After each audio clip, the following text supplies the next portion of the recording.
première vue, lorsqu'on ne connaît pas votre histoire, on a l'impression que tout est parfait. Quand on vous écoute, on voit que vous êtes une femme, vous avez utilisé votre propre méthode Toro Empowerment pour, avec le SIG, travailler avec ténacité vers des objectifs ambitieux. C'est ce que vous avez fait, vous n'avez pas arrêté de faire.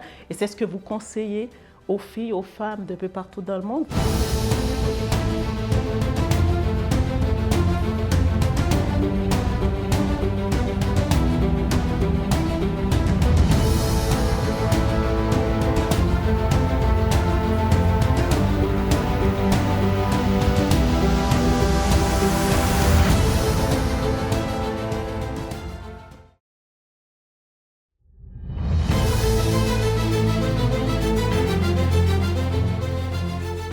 À l'âge de 23 ans, quand j'ai commencé dans le coaching, j'ai fait un vision board. J'ai tout mis.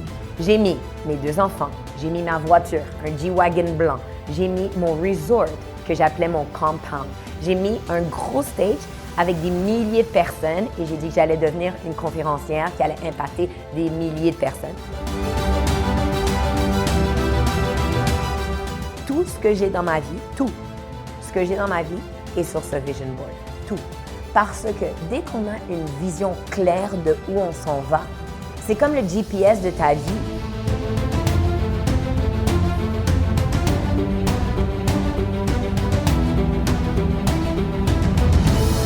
On devient vraiment une personne qui a absolument aucune chose qui l'arrête. On change les croyances limitantes. Et ensuite, j'ai réalisé que c'était ma mission d'aider les gens à découvrir leur passion, à découvrir c'est quoi, qu'est-ce qui leur fait kiffer la vie et à quel point elle est magnifique cette vie.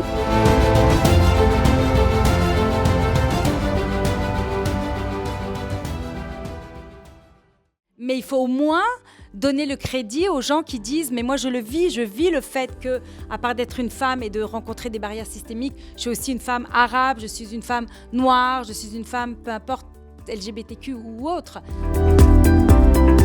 Je suis la présidente fondatrice de la gouvernance au féminin.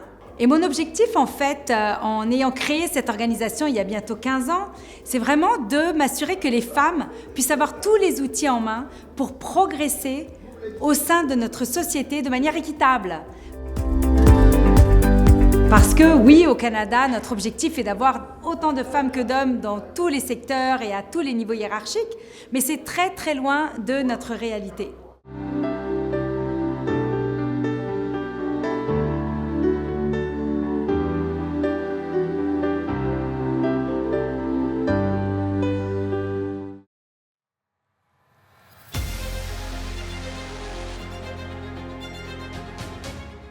Alors, je suis partie d'Haïti avec mon petit diplôme de pédiatrie.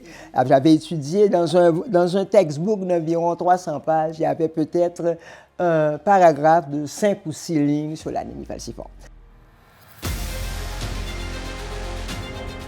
Quand on a voulu commencer la grève de moelle, on s'est préparé, on a étudié, on a même été se préparer pour faire des ponctions de moelle en série et qu'on a parlé au directeur de l'hôpital, il était favorable.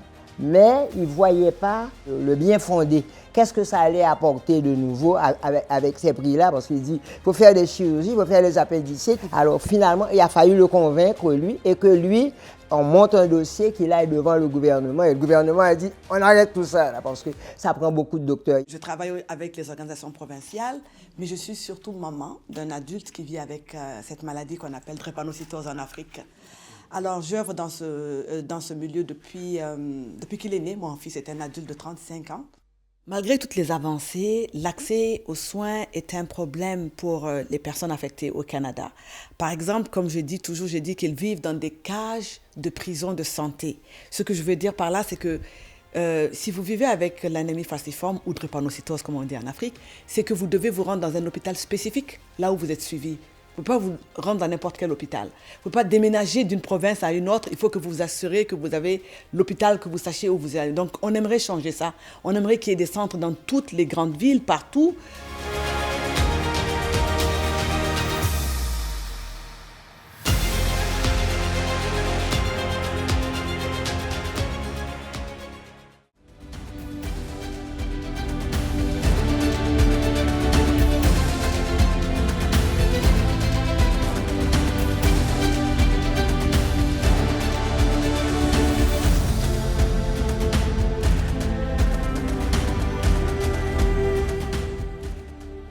L'ère de la peur a apporté ce que j'appelle l'obsession sécuritaire. Et cette quête de plus de sécurité a érodé nos mécanismes de solidarité internationale. 3 cas d'espèce, la crise d'Ebola en 2014-2016. Donc, les pays nantis ont seulement donné un coup de main aux pays affectés quand ils se sont sentis affectés ou menacés.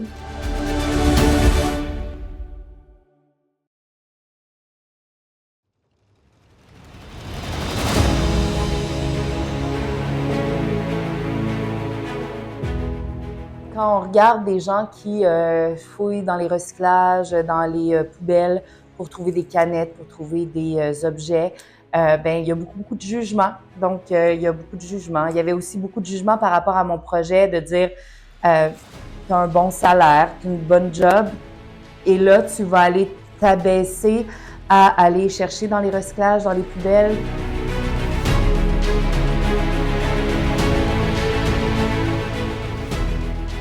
Vous êtes une femme tenace, déterminée, ça se voit, ça paraît. Vous avez décidé de travailler avec ténacité vers votre objectif extrêmement ambitieux, pour certains même utopique, qui est d'acquérir votre propriété là où vous vivez. Mais j'imagine que vous avez des fois des moments de doute. Il y a plusieurs fois où j'ai douté, là. Ça fait 3 ans et demi que je tiens à bout de bras seul le projet, donc j'ai douté à plusieurs reprises. J'ai failli arrêter. Je voyais vraiment la hausse des prix de l'immobilier là, qui montait en flèche, et moi qui accumulais des 10, 15, 25 sous de canettes par petit peu. Donc oui, ça a été difficile. Je dirais que c'est une forme de marathon que d'arriver à persister malgré l'adversité, malgré les difficultés, malgré de voir cet objectif-là presque reculer comme un oasis parce que tout devient extrêmement cher. Ça prend finalement beaucoup de gens autour de soi. Moi, c'est ce qui m'a sauvée.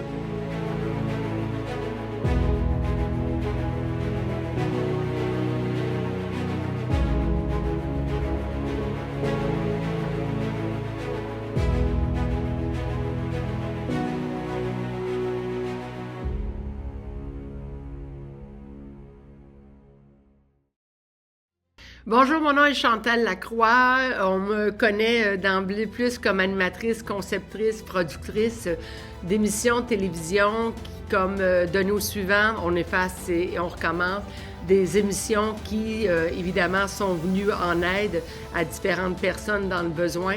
On me connaît aussi comme organisatrice, entrepreneur de différents événements.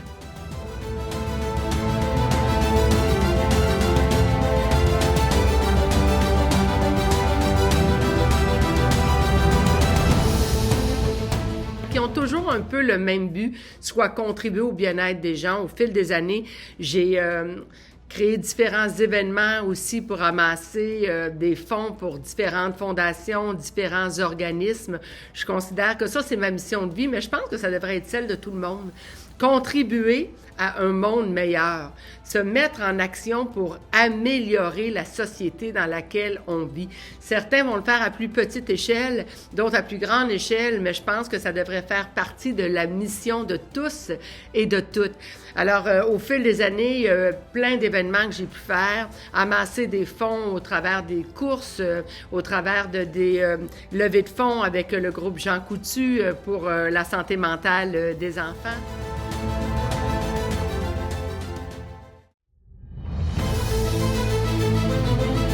Comme je dis si bien, le processus, c'est s'élever, parce que la première étape, c'est de nous élever, nous, grandir, ensuite pouvoir avoir la force de donner au suivant et de s'enrichir ensemble. Ne laissez personne derrière nous. Travaillons ensemble, devenons solides ensemble. Cette méthode taureau, nous l'avons tous. Nous pouvons tous réveiller le taureau qui est en nous. Je le dis souvent et je le répète, réveiller le taureau qui est en nous, ce n'est pas un combat tourné vers l'extérieur.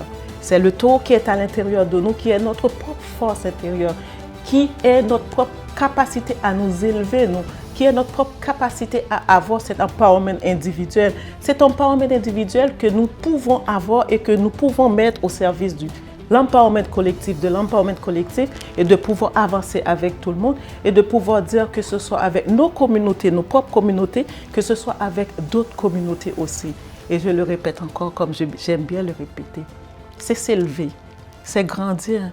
Ensuite, on donne au suivant et on arrive à s'enrichir ensemble. Merci. Et vous, quelle est votre propre méthode Toro?